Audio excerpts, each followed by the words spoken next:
Sir, हमारा बोलना यह है कि अब जंग की शुरुआत हो गई है। 2024 का महाराष्ट्र का इलेक्शन और ख़ास तौर पे पूरे महाराष्ट्र की नज़र औरंगाबाद शहर पर है। तो हमारा जनता से सबसे पहले तो अपील ये है कि आप 100% में से 90% वोट करिए।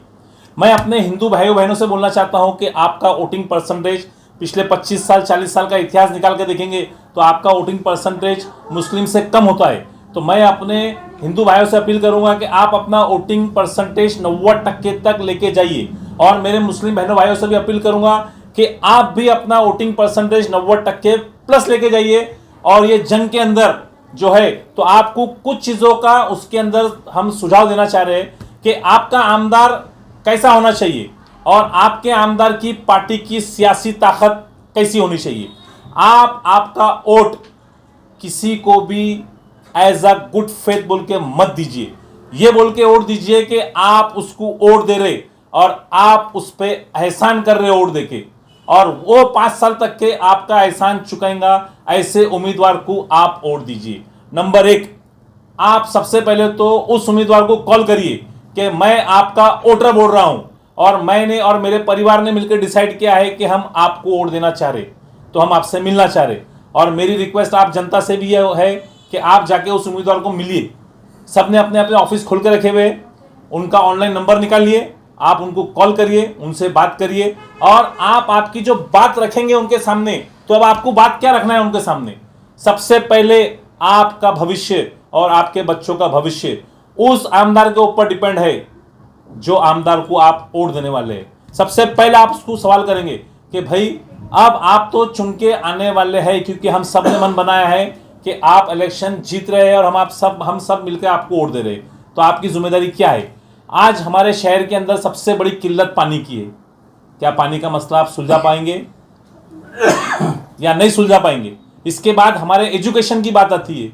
एजुकेशन के अंदर हमारी व्यवस्था एकदम बेकार है, एकदम बेकार है। आप देखेंगे खास तौर पर मुस्लिम इलाकों के अंदर इतनी छोटी स्कूल है, वहां पे 1000 बच्चे, 1500 बच्चे, 2000 बच्चे, कैसा बच्चे पढ़ेंगे? एक क्लासेस के अंदर 25-25, 70-70 बच्चे के क्लासेस के अंदर है, मगर हमारे आमदार साहबों का इस पे ध्यान रहता नहीं। ये जो बात है ये आपके बच्चों के और आपके भविष्य से जुड़ी है। सुबह से लेकर रात तक जितनी भी चीजें होती है, ये सब चीज के अंदर कहीं ना कहीं आपका एमएलए, कहीं ना कहीं आपकी सरकार इससे जुड़ी हुई रहती है। एग्जाम्पल के तौर पर आप सड़क पर चलिए, औरंगाबाद शहर के अंदर माशाल्लाह हर जगह सड़कें बन चुकी है, पर आपने कभी गौर किया फुटपाथ बना? स्ट्रीट लाइट बनी? नहीं बनी। आज तक हॉकर जोन बना? नहीं बना। तो ये सब चीजें आपको एमएलए को बोलना है कि हमारे पास में मेडिकल कॉलेज नहीं है, मेडिकल हॉस्पिटल नहीं है, हमारे पास में खेलने का मैदान नहीं है। आपकी जो जो परेशानियां हैं आप आपके एमएलए को आज ही कबूल करिए। हमारे वहां शादी होती है, आपको आना पड़ेगा। हमारे यहाँ कुछ भी प्रोग्राम रहता है, आपको आना ही पड़ेगा। और दूसरी बात, हर 2 कॉर्पोरेटर के महल्ले के अंदर एक आदमी आपको जॉब पे रखना पड़ेगा, ताकि हम साइन लेने को भी, कोई भी छोटी चीज पे भी साइन लगी तो हम आपके ऑफिस में नहीं आएंगे, आपका बंदा आएगा, हम उसको पेपर देंगे, वो साइन लाके हमको देंगे। साइन के वास्ते हमको आमदार के ऑफिस में 10 बार चक्रा मारना पड़ता। क्या कुछ चक्रा मारना पड़ता भाई? जब हम आप पे एहसान कर रहे तो आपका फर्ज बनता है आपने आदमी रखना और हमारा छोटा छोटा काम करा के देना। ये सब बातें जो है तो आपको 7 दिन के अंदर, अभी आपके पास 7 दिन का वक्त है, ये 7 दिन के अंदर आपको जो भी एमएलए चुनना है, हम कोई एमएलए का नाम नहीं लेंगे, कोई एमएलए की जात वात की बात नहीं करेंगे। आपको जिसको भी चुनना है आप डायरेक्ट कॉल करिए, डायरेक्ट जाके उसकी आंखों में आंखें डाल के बोलिए उसको, ये काम आप सब करेंगे तो हमारा वोट आपको। आप गवर्नमेंट से पैसा कैसा लेंगे? देखिए, आप सबसे पहले तो आप ये देखेंगे उसके अंदर कि वो बंदा कौन है, उसके बाद वो बंदे की पार्टी की ताकत क्या है, वो बंदा सरकार का हिस्सा है कि नहीं है। अगर वो सरकार का हिस्सा नहीं है तो उसका लेटर भी चारा में काम करनी है, कचरे को डब्बे में जाता है उसका लेटर। तो आपको ये चीज ध्यान में रखना पड़ेगा कि हम वोट किसको दे रहे। अगर आपको आज जो कंपटीशन चल रहा है मार्केट के अंदर, आपको ऐसा लगता है कि यार हम ये वोट जिसको भी दे रहे तो वेस्ट हो रहा, तो गवर्नमेंट ने क्या कर रही है, नाटो डाली हुई है, सीधा आपको पसंद नहीं आप डाल दो। तो अगली बार क्या होगा कि जितने लोग खड़े रहेंगे इनको अक्कल लेंगी कि यार 40,000 नाटो आए थे, 50,000 नाटो आए थे, हमने गलती करे। इस बार तो मैं भी सोच रहा यार वोट किसको दूं, इसको दूंगा तो वो जीतेगा, उसको दूंगा तो वो जीतेगा, तो चलो नाटो में मार देते हैं। तो आपके पास हुकूमत ने चॉइस दी हुई है, आप इस चॉइस का पूरा पूरा फायदा उठाइए। नाटो का आप बिल्कुल वोट मार सकते हैं, उसके ऊपर भी आपको कोई रोक टोक नहीं है, मगर आपका कीमती वोट उम्मीदवार को आप बोलिए। जब तक आप बोलेंगे नहीं आपकी कीमत कुछ भी रहेंगी नहीं। इसलिए हमारी रिक्वेस्ट है, हमारी गुजारिश है, हमने अभी पिछले हफ्ते के अंदर पूरे मार्केट के अंदर सर्वे करा रोटी बैंक की पूरी टीम ने कि भाई मार्केट का हाल क्या है।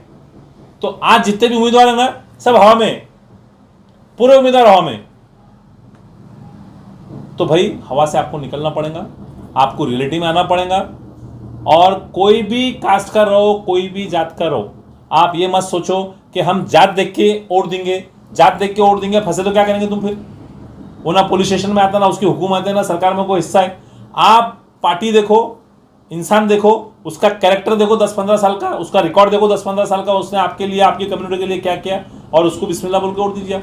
नहीं तो भाई, जैसे आपने बताया कि मैं खुद इस बार कंफ्यूज है वोट किसको दूं, तो आपको नहीं लगता कि पूर्व में इम्तियाज जलील जैसा कैंडिडेट आपको नहीं मिलेगा, पढ़ा लिखा है, शिक्षित है और खासदार भी रहे हुए, आमदार भी रहे हुए, तो आपको नहीं लगता कि इस बार पूर्व से इम्तियाज कुछ। देखिए, हम पूर्व मध्य पश्चिम की हम बात नहीं कर रहे, पहली बात तो हम बात कर रहे पूरे शहर की। अभी आपने इम्तियाज भाई का नाम ले लिया इस बार, तो हमने लास्ट मीटिंग के अंदर आपको मालूम है कि हमने इम्तियाज भाई को क्लियर कट बोले थे कि कभी कुर्बानी देके देखिए। आज क्या हाल है मालूम आपको, 4-5 कैंडिडेट खड़े और हर कैंडिडेट के साथ 2 से 3 हज़ार नौजवान मुसलमान है, बराबर है। हमारे खुद के इम्तियाज जलील साहब जो है तो आमदार खासदार है, 10 साल रहे हुए। आज हर बच्चा उनके बारे में उल्टा सीधी बात कर रहा है, जिसकी लायकी नहीं है बात कर रहा है यार। यानी हमने जो बात करे तो प्रूफ हुई कि नहीं हुई कि आप इम्तियाज भाई आप पीछे हट जाइए। अगर इम्तियाज भाई दिल बड़ा करते थे और समझो साजिद भाई के बच्चे को मौका देते थे, साजिद भाई के बच्चे की उम्र का मैं हरा हरा जीता जीता चलता था, कोई बात नहीं, हमारा मुस्लिम चेहरा तो खराब नहीं होता था ना। आज आप देखिए पूर्व मतदार संघ के अंदर 10,000 से ज्यादा बच्चे रोज गलत बात कर रहे हैं इम्तियाज भाई के बारे में, जबकि किसकी हिम्मत नहीं होना चाहिए गलत बात करने को इम्तियाज भाई के बारे में, मगर बोल रहे। अब इसकी गलती पूरी इम्तियाज भाई की, इम्तियाज भाई ने सुनना चाहिए था वो टाइम पे, इम्तियाज भाई ने नहीं सुने बात। तो इस बात से अंदाजा लगाया जा सकता है कि इम्तियाज भाई इलेक्शन में जीतने वाले यहाँ से। देखिए, इलेक्शन जीतना हारना ये अल्लाह ताला की मर्जी के ऊपर, हमारे ऊपर नहीं है कुछ भी। मगर इम्तियाज भाई की पोजीशन देखिए, पहले भी अच्छी थी, अभी भी अच्छी है। अब समाज कौन कौन क्या क्या करता है इसके ऊपर खेले कि मराठा समाज अभी क्या कर रहा है, मराठा समाज अभी पत्ते नहीं खोल रहा, मुस्लिम समाज अभी हमको दिख रहा डिवाइडेशन में है, बराबर है।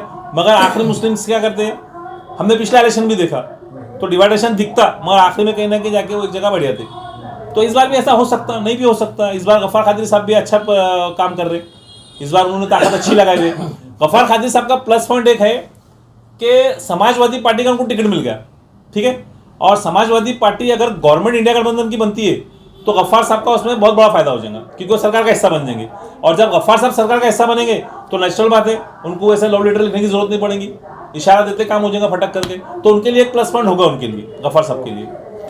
इम्तियाज साहब का प्रॉब्लम क्या आ गया कि इम्तियाज साहब की जो पार्टी है MM हैदराबाद वाली, तो उनके आमदार 2-3 ही चुन के आते और उन्होंने बहुत ट्राई करे कि इंडिया गठबंधन से युति होना करके, पर कुछ मसले की वजह से इंडिया गठबंधन की युति नहीं हुई, तो उसका उनको नुकसान थोड़ा हुआ उसके अंदर। और प्लस 10 साल के अंदर लोग भी थोड़ा परेशान रहते, तो उनका नुकसान उसके अंदर दिख रहा थोड़ा थोड़ा। मगर इम्तियाज भी होशियार आदमी है, कवर कर लेंगे वो। ओके, आपका नाम और आपकी पोस्ट? मेरा नाम मोहम्मद यूसुफ मोहम्मद हारून मुकाती है, मैं रोटी बैंक सेवा ट्रस्ट का अध्यक्ष हूँ। और हम जो आए हुए हैं यहाँ पे अपील करने को, हम कोई पार्टी के बारे में नहीं बोल रहे, हम सीधा सीधा एक ही बात कर रहे।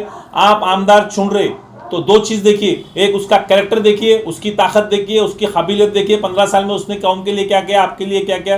दूसरी उसकी पार्टी का वजूद देखिए। जब तक आप पार्टी का वजूद देखेंगे नहीं, आपको पता नहीं चलेगा कि ये बंदे में कितना दम है। 2-3 आमदार क्या कर लेंगे, कुछ भी नहीं कर सकते। इसलिए पार्टी का दम देखो और वो पार्टी को साथ दो, और जात पात के चक्कर में मेहरबानी करके मत पड़ो। सर एक आखिरी सवाल सर, अभी आपने कहा है कि आमदार से पूछो, बहुत से लोग वादे करते हैं लेकिन बाद में वादे टूट जाते, फिर जनता ने क्या करना चाहिए? जो खानदानी रहता ना, जब वादे करता ना तो मरे दम तक निभाता, और दूसरी बात जब गरीब आदमी वादा लेता ना तो मारे तक निभाने लगाता, छोड़ता क्या गरीब आदमी। फिर थैंक यू।